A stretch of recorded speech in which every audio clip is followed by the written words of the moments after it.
Allah mengajarkan pengetahuan, muncul ilmu, kan? Melahirkan ketundukan, ketaatan, kepatuhan di sifatnya Islam. Nah, ditugaskan kepada Nabi untuk mengajar di setiap eranya. Jadi Nabi itu bukan hanya tugas membawa risalah, tapi tugas mendidik juga.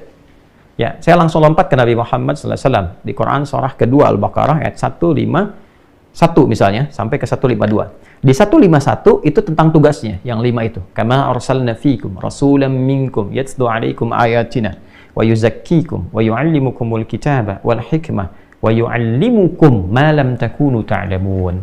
Baru 152-nya kedekatan kita dengan Allah. Fadhkuruni adzkurkum washkuruli wala takfurun. Wa yu'allimukum ma lam takunu ta'lamun. Allah tegaskan Nabi itu pendidik. Ya, seorang Nabi itu pendidik. Nah, dari mana beliau mendidik? Ini sumbernya. Dari petunjuk Allah langsung. Sampai ke semuanya yang disebut dengan adab itu. Adabani Rabbi fa ahsana ta'dibi. Allah yang mengajarkan aku dan menyempurnakan pengajaran itu untuk diteruskan kepada umatnya. Jadi penting disadari bahwa Nabi seorang pendidik. Yang diajarkan apa? Semua pedoman kehidupan yang Islami yang membawa ketundukan, kepatuhan, ketaatan, kedamaian, kesuksesan, kebahagiaan. Maka sifat pendidikan yang didapatkan dari para Nabi disebut pendidikan Islami. Nah, apa yang dibangun dari sini? Keyakinan kepada Tuhan yang kuat, yang kokoh. Supaya dengan keyakinan kokoh ini muncul kepatuhan. Dari patuh mau mengamalkan, dari mengamalkan muncul kesuksesan. Begitu runtutannya. Nah, kepatuhan yang dalam tanpa keraguan disebut dengan keimanan. Kepatuhan untuk menunaikan apa yang diimani disebut dengan ketakwaan.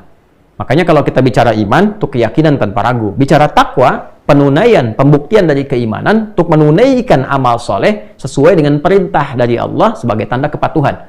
Makanya kalau ada iman, setelah itu kemudian ingin takwa, pasti ada amal sebagai bukti keimanan, gambaran dari kepatuhan.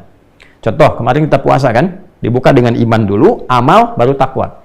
Ya ayyuhalladzina amanu, iman dulu. Ya, bagaimana cara membuktikan keimanan? Kutiba alaikumusiyam, puasa. Harus patuh untuk menunaikan puasa. Kalau nggak patuh, nggak beriman kan? Makanya ketika saya beriman, saya tunjukkan dengan puasa. Saya patuh kepada Tuhan, pada Allah. Kama kutiba alal ladzina min qablikum, baru dapat apa? Taqwa la'allakum tattaqun.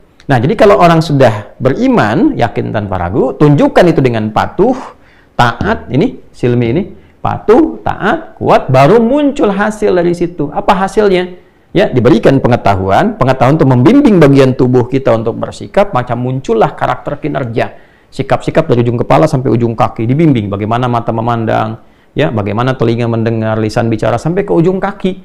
Sampai nanti bentuk-bentuk pekerjaan ini disesuaikan dengan hajatnya. Dibawa ke dunia pengetahuan, belajar. Bagaimana dari ujung kepala sampai ujung kaki, belajar dengan benar.